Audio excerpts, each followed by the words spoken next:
They've been pushed out to the outskirts. And that to me that's a travesty. Checking on my development here on Bankhead, man. Right here used to be the old Kmart, giant food. Now we got affordable housing, 143 units going up, mixed use community. Right when I got word that they were building Dome up the street. This is the first acquisition. We got this store, these two houses next to it. I never wanted a liquor store, but the plan here is to take all of the property that we have and we're going to develop mixed use. I just try to do what I feel is right and speak up on things that I feel deserve to be heard, especially when it involves people that I know don't have a voice. Tip didn't just make it out the hood, he flipped the whole story. Imagine grinding your way out of Bankhead, dodging every trap life throws at you, finally stacking enough bread to give your family that dream house. But when T.I. tried to buy one in the upscale Eagles Landing Country Club, the deal got shut down fast. Why? Because the neighbors didn't want a black man from Bankhead moving next door. They made it crystal clear. He wasn't welcome there. The owner wouldn't sell me the house because the other motherfuckers around there, the neighbors, was like, nah, we don't want no niggas. Like, we don't want no, don't sell it to him, basically. So he blocked me from buying the house. I said, oh, hell no. But instead of begging for acceptance, Tip turned rejection into revenge in the most powerful way. He said, forget your fancy gate, I'll build my own neighborhood. And that's exactly what he did, snatching up an abandoned Kmart lot right in his own backyard and transforming it into a massive mixed-use community. This wasn't just about real estate, it was about reclaiming dignity, pride, and ownership. Out of 143 homes, 25 were reserved as sanctuaries for homeless youth, kids who had nowhere to go and nobody to believe in them. That's the kind of heart the game rarely talks about. What started as one racist no became a movement for change. I didn't just buy back his block, he rebuilt it, brick by brick, dream by dream. And to really understand the power behind that mission, you've got to dig into the bigger war, the war for the soul of Atlanta. For decades, Atlanta's been crowned the Black Mecca, the city of Dr. King, Outkast, and trap legends who turned pain into poetry, a place built on rhythm, rebellion, and raw resilience. But while the world was vibing to the culture, something darker was creeping in. Developers had their eyes not on the music, but on the land. Silent takeovers, shady deals, and urban renewal plans that look more like quiet evictions have been happening for years right under everyone's nose. The very neighborhoods that birthed the sound of the South, Bankhead, Center Hill, Grove Park, became ground zero for gentrification. You heard Tip say it himself, outsiders come in, prices go up, and the heartbeat gets pushed out. They call it progress, but for the people who built the culture, it feels more like theft. Picture growing up on the west side. Your roots run deep there. Your grandma remembers when the streets were dust and gravel. Your pops remembers the early trap days before it ever hit a playlist. And now, the same blocks that raised you are pricing you out. The new stadium lights up the skyline while the rent lights up your pockets. Tip said it loud and clear. If you were born on the west side, you should be able to live on the west side. You shouldn't have to move hours away to Macon just because your city forgot who made it great. This fight was never just about homes, it was about holding on to soul, about stopping the quiet erasure of a legacy carved by generations.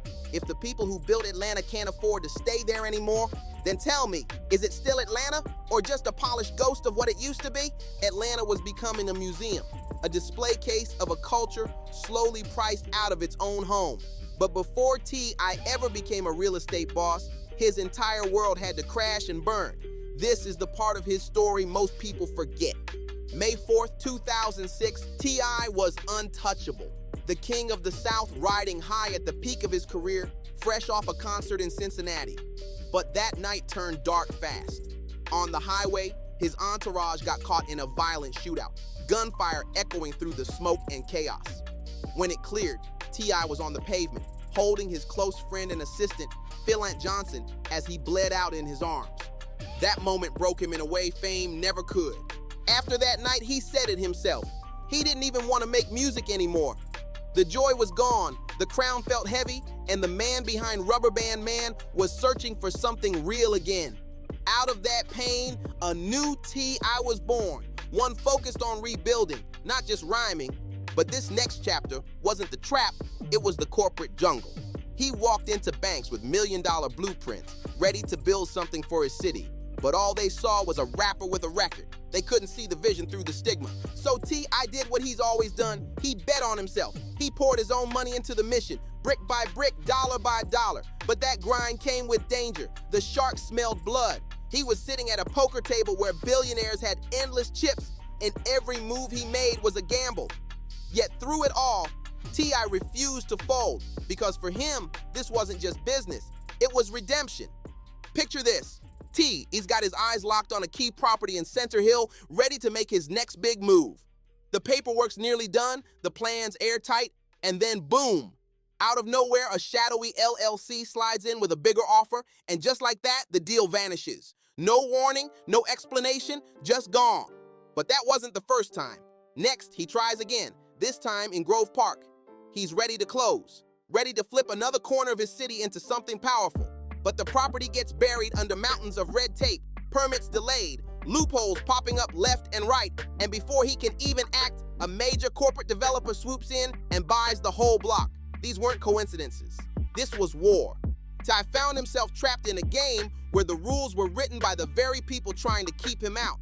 Millions of his hard-earned dollars vanishing into what felt like a black hole of lost deals and dirty tactics. The man who once conquered the charts was now fighting just to keep a piece of his own neighborhood. And with every failed deal, the promise he made to his community, the one to rebuild Bankhead, was starting to look like it might collapse in front of the whole city. So how does a hustler beat billion-dollar Goliaths who write the laws of the game? Easy. He flips the script. He plays by his own rules. T.I. pulled out his real secret weapon, street knowledge. He wasn't trained in some corporate boardroom. He was raised in the trenches, where every deal could make or break your future. He knew how the city moved, its pulse, its people, its hidden value. He knew where the money was really headed. And like he once said himself, you hear stadiums being built, buy something before that stadium's built.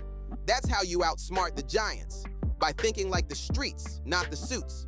While corporate developers were sitting back waiting for the Mercedes-Benz Stadium to finish, T.I. was already 10 steps ahead, out in the streets buying up the land before the value exploded. That's not luck, that's pure hustler vision. He wasn't guessing, he was strategic.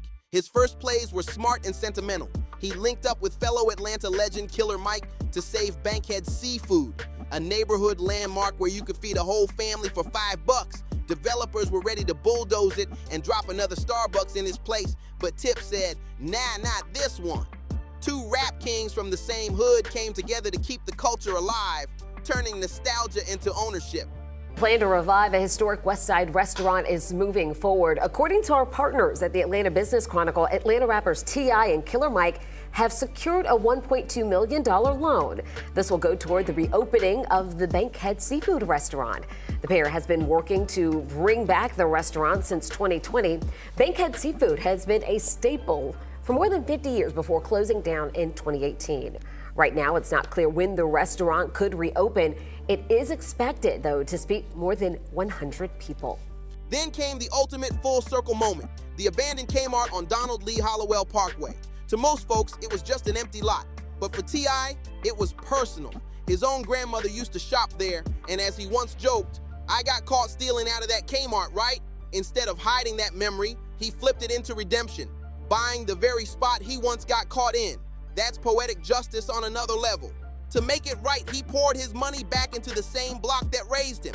That 8.5-acre purchase wasn't just real estate, it was revenge, respect, and rebirth all wrapped in one. It proved he could go toe-to-toe with the corporate giants and win on his own terms. This move wasn't small, it was seismic. It was T.I. saying, I'm not just buying property, I'm buying back our future. The same kid who once took from the community was now giving back in ways no one could have imagined. That Kmart deal became the blueprint, and once that domino fell, the whole empire started taking shape, piece by piece, block by block, legacy by legacy. T's Buy Back the Block movement was no slogan. It was a mission in motion. He went all in, dropping over $2.7 million of his own cash to scoop up properties across Atlanta's West Side. But the real centerpiece, the crown jewel of it all, was that massive Kmart project. What started as one bold purchase soon turned into a $26 million transformation. To make it happen, T.I. teamed up with heavy hitters in the affordable housing game like the CASSINO Group, veterans who knew how to turn vision into structure. Together, they built something that went way beyond brick and mortar. They created Entrada Westside, a massive affordable housing complex built right on the ashes of that old Kmart lot. But this wasn't just a bunch of apartments, it was a purpose-built community. With Tiny by his side, T.I. wasn't chasing profit, he was chasing purpose. The complex featured everything from a fitness center to community gardens, meeting rooms, and safe spaces designed to bring people together instead of pushing them out. And the heart of the whole project, 143 units of high-quality affordable homes, with 25 of those reserved for homeless youth. Those units became part of Atlanta's Home Flex Haven program, giving young people who had nowhere to go a permanent place to start over. So this would be the retail space, correct? Yes, sir. Okay. And presently we trying to get tenants, like grocery store tenants, to come on through here. Just think about that for a second. The same block where a young T.I. once hustled and got caught stealing just to get by is now a sanctuary for the next generation fighting to survive. That's redemption in real time. From the streets to sustainability, T.I. didn't just rebuild a property, he rebuilt possibility. He turned his past pain into a foundation for hope, proving that even the roughest beginnings can build the strongest legacies. What started as a mission, born from pain, pride, and straight-up defiance, had now evolved into something way bigger. T.I.'s dream wasn't just about flipping properties anymore. It had grown into a full-blown movement, changing lives at the policy level. But forget the zoning permits and corporate lingo for a second. What does this look like for real people? Picture one of those 143 families living at Entrada Westside. Imagine a single mother, born and raised in Bankhead, holding on by a thread while rent prices skyrocket all around her. She was this close to being pushed out of her own hometown. But now, she's got a clean, safe, beautiful apartment, just blocks from the same streets that raised her. That's not just housing, that's hope rebuilt. That's what T.I.'s vision looks like when it hits the ground. It's human, it's healing, and it's powerful. The culture has noticed too. T.I. isn't just a rapper anymore. He's a voice for real change, standing tall in the conversation about economic power and community control. And remember that Gucci boycott when he told people to stop feeding brands that don't respect the culture? For what? The only reason Gucci had it because we made that shit hot. If we stop wearing that shit today, that shit tank, period. That wasn't about designer labels, it was about a whole mindset. He was saying, stop letting luxury define your worth. Build your own something. That's the T.I. philosophy. Turn every no into a new empire. He's not just talking that empowerment talk. He's walking it, investing in it, and living it. What he's doing in Atlanta isn't just revitalizing a city. It's rewriting the playbook for Black economic power everywhere. A real-life blueprint showing the world that when you take back what's yours, you don't just rebuild blocks, you rebuild legacies. For T.I., this isn't just about money, fame, or flipping real estate. It's about fulfilling a legacy. He doesn't see himself as just a rapper who made it out. He sees himself as a man carrying the torch that was lit long before he was even born. As he put it, I'm standing on the shoulders of giants, the blueprint they already laid. Giants like Andrew Young, Ralph Abernathy, John Lewis, and of course, Dr. Martin Luther King Jr., the original architects of Atlanta's Black excellence and progress. T.I. understands that what he's doing isn't new, it's continuation. It's the modern chapter in a story written by legends who fought for justice, leadership, and ownership. The suits may have changed, the hustle may look different, but the mission, it's the same: build something lasting for the next generation. He's part of a new wave of cultural leaders, artists like Killer Mike, Slim Thug, and even Mike Epps, who realize the real flex isn't diamonds or designer, it's deeds and development. They're showing the world that power means owning what you stand on. And when T.I. told Killer Mike, if everyone does a little, no one has to do a lot, that wasn't just talk. That was a blueprint for unity. A reminder that real change comes when everybody puts in work, no matter how small. So when you think of T.I., don't just think about Rubber Band Man or the flashy lifestyle. Think about the gated community that tried to lock him out. Because that one moment of rejection didn't stop him, it fueled a revolution. He turned exclusion into empowerment and built a legacy that'll echo through Atlanta for generations to come. Think about it. This all started with pain, the kind of tragedy that could have destroyed a man. But instead of letting it break him, T.I. turned that heartbreak into purpose. He took every loss, every rejection, and every scar and flipped it into a blueprint for change. Remember that little seafood joint he saved? The one that developers tried to erase from history? He brought it back to life with Killer Mike so the community could keep a piece of its soul. And then there's that old abandoned Kmart, the same one he once got caught stealing from as a kid. Now, he and Tiny transformed that same space into 143 homes for families and youth who needed a fresh start. Talk about a full circle moment. T.I. said it best himself. What I'm doing right now, nobody in my family could have taught me how to do. And that right there, that's generational evolution. He's not just building real estate, he's building a new way forward. He's showing that you don't have to be born into wealth to create it, and you don't have to leave your neighborhood to save it. The message is simple but powerful. You can build where you came from, because the biggest boss move ain't a platinum record or another viral flex. It's buying back the block. That's real legacy, real leadership, and real power. From Bankhead to boardrooms, from the trap to transformation, T.I.'s journey is more than a success story, it's a movement. He took rejection, tragedy, and struggle and flipped them into bricks, building hope where others saw nothing but broken streets. What started as one man trying to buy a house became a mission to rebuild a city. He showed the world that power doesn't come from fame. It comes from ownership, from putting your name on deeds instead of just billboards. The same man who once stood outside the gates of Eagle's Landing, told he didn't belong, now owns the kind of blocks they said he'd never touch. That's poetic justice in motion.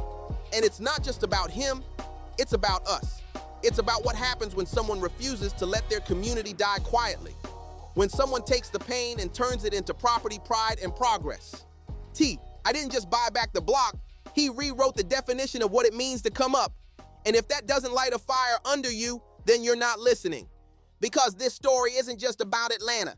It's about every city where people are told they don't belong in the neighborhoods they built. It's a reminder that legacy doesn't come from who lets you in. It's about what you build when they try to keep you out. And that's why we're telling these stories, because this is what BarzBuzz is all about. The real power plays, the real rebuilds, the stories that hit harder than headlines. So stay locked in, because this isn't the end. It's just the next chapter in the revolution of owning your destiny, one block at a time.